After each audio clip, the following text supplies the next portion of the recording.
All right, here we go. Revelation 13. Now it's important to understand the context and where we're at.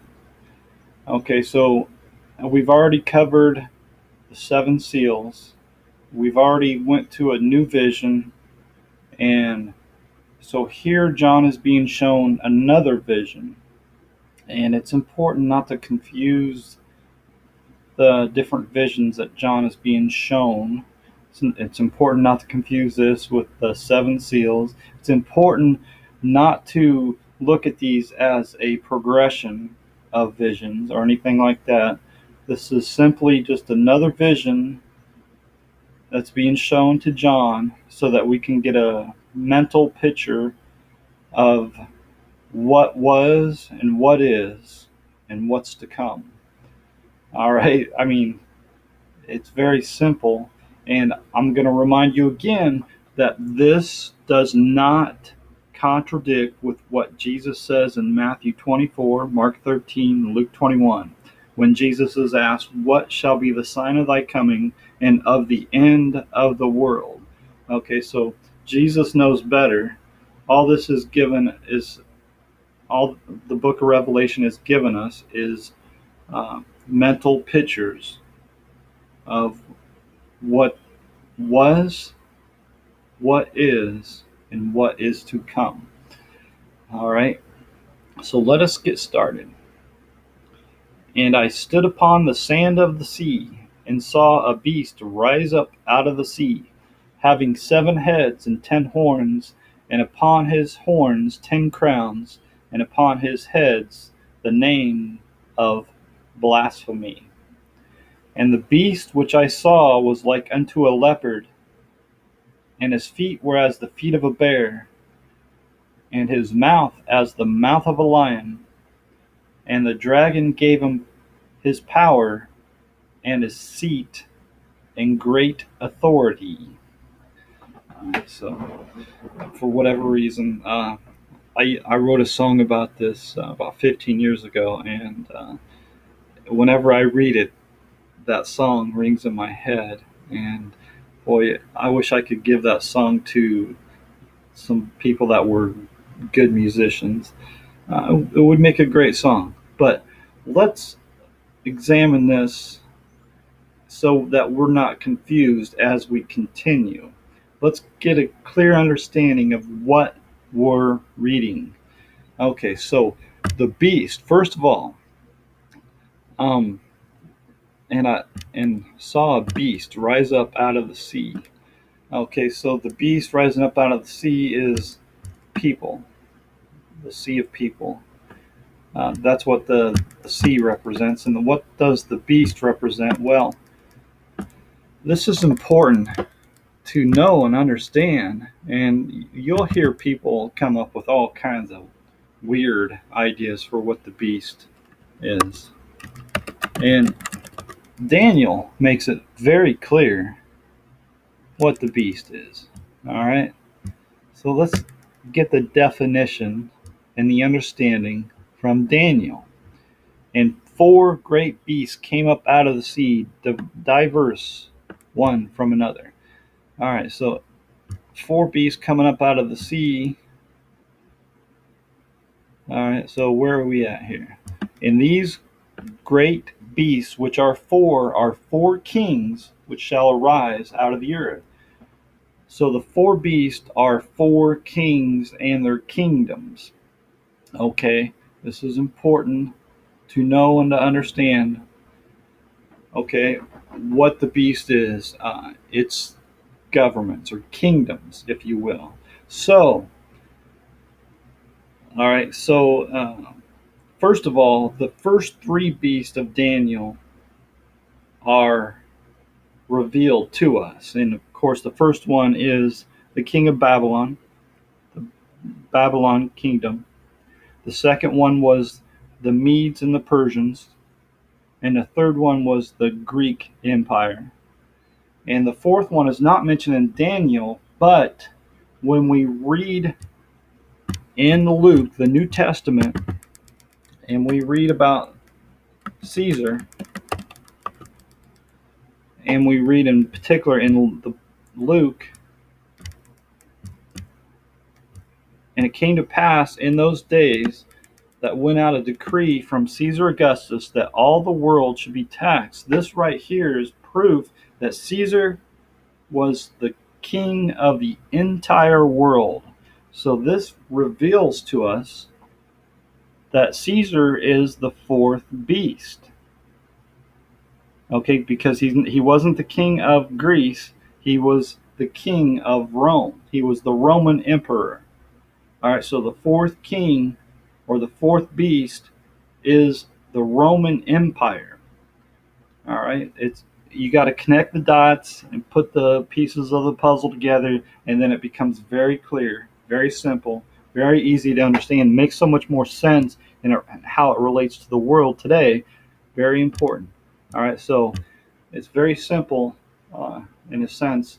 If you know the scripture, you can put these pieces together and see the fourth beast is the Roman Empire, and therefore the beast of Revelation is the Roman Empire.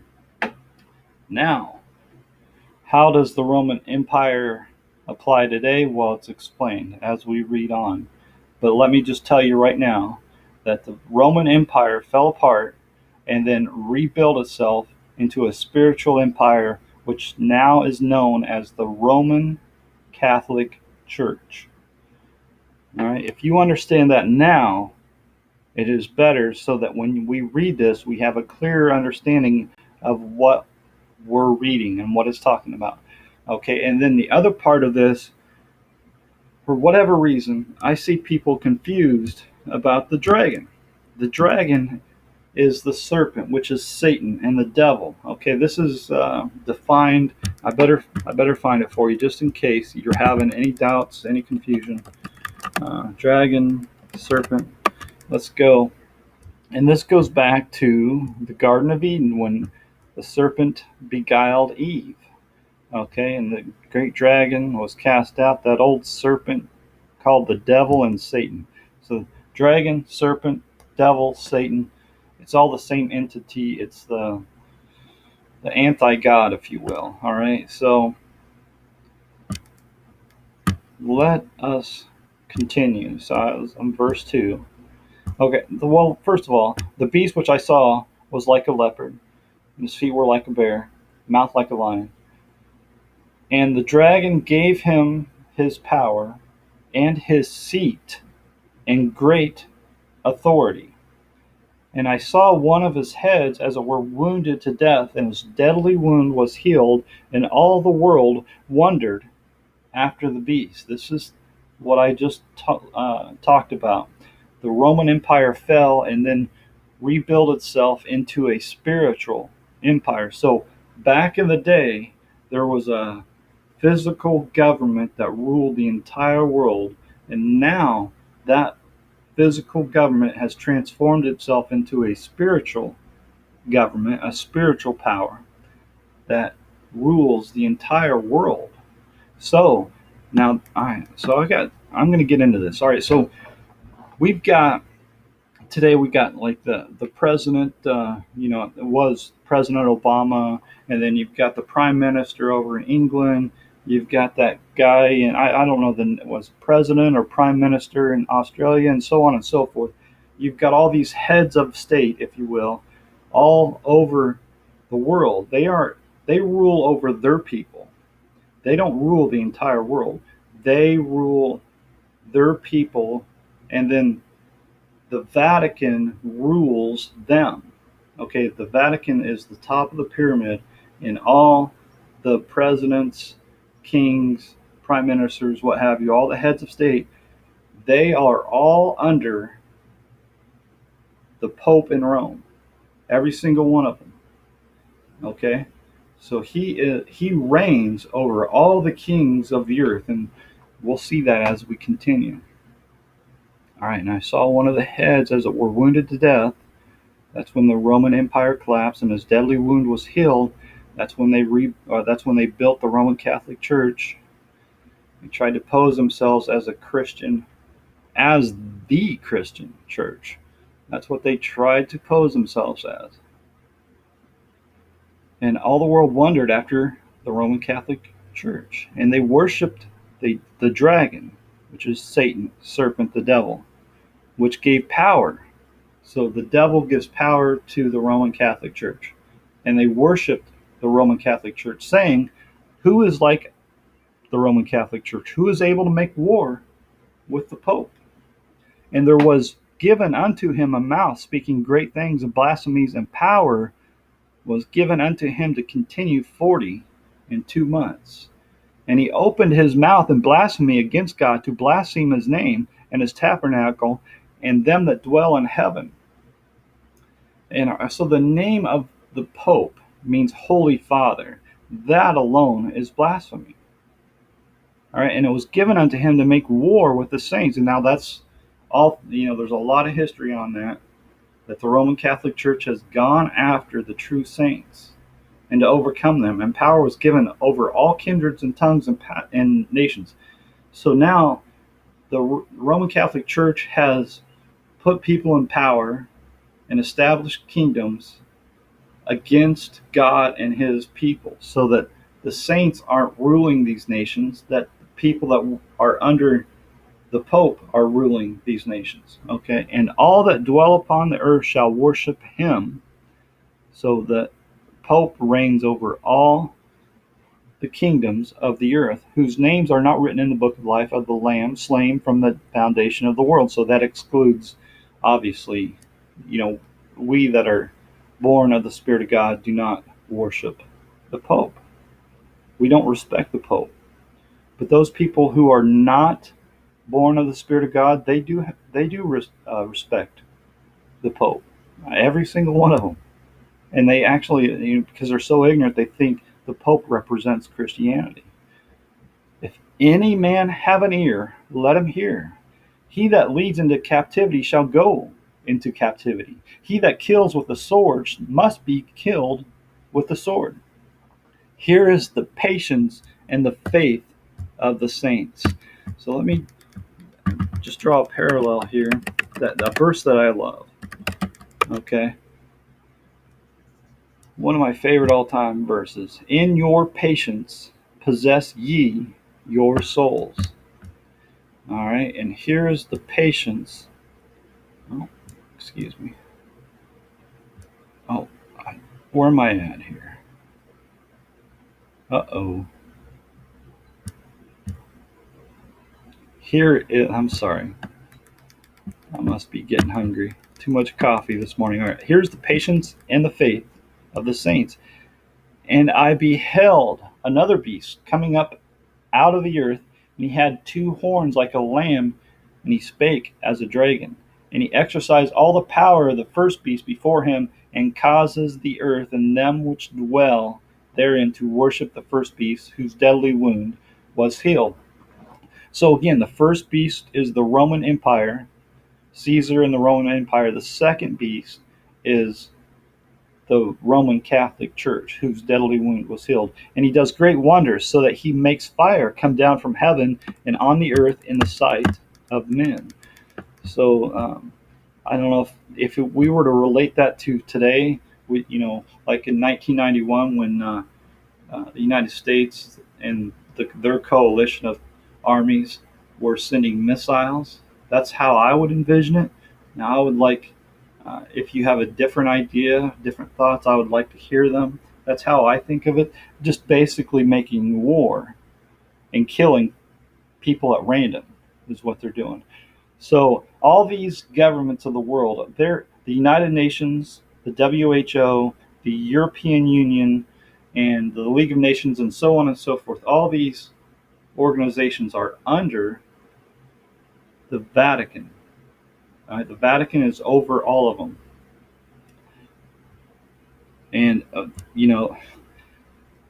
we're being deceived. The whole world's being deceived by the Roman Catholic Church, and deceives them that dwell on the earth by the means of those miracles which he had power to do in the sight of the beast, saying, saying to them that dwell on the earth that they should make an image to the beast, which had the wound by a sword and did live. And so I would contend that image is the Roman Catholic Church. and the image that the Roman Catholic Church presents to the whole world, and what we're seeing on TV, in particular Fox News, how they present the Roman Catholic Church as a holy and righteous organization, and so on and so forth. And he had power to give life unto the image of the beast, that the image of the beast should both speak and cause that as many as would not worship the image of the beast should be killed. And he causes all, both small and great, rich and poor, free and bond, to receive a mark in their right hand or in their foreheads, and that no man might buy or sell, save he that had the mark, or the name of the beast, or the number of his name. Here is wisdom. Let him that has understanding count the number of the beast, for it is the number of a man, and his number is 666. All right, so, oh boy, okay. All right, so there's a lot here on the table, right? Okay, so the mark of the beast, this is a spiritual mark. This is not a physical mark. This is not getting a vaccine in your hand. All right. And that no man might buy or sell except, and the key here is he causes all. He's causing everybody. So I contend this is in direct relation to the monetary system of the world today. I don't know how you could argue against that. And this is not a physical mark. Just like we that are born of the Spirit of God, we don't have a physical mark. We have a spiritual seal upon our foreheads. So also is this mark a spiritual mark. And, the government obviously tracks everybody. Okay. And the number of the beast is the vicarious. What's the name of the Pope? Vicarious 666 Pope. Let's see if Google's kind of funny sometimes. There it is. Vicarious Filii Dei. All right, those Roman numbers add up to 666. That's, to me, it's pretty simple. It's letting you know who the devil or who the enemy is, right? The devil gives the Pope his power, and he rules over the entire world. And am I missing anything? All right, I think there's going to be more. This is going to be mentioned over and over and over again. And it's important to understand who the beast is, who's in power, who's ruling the entire world right now, and they have been at it for a very long time.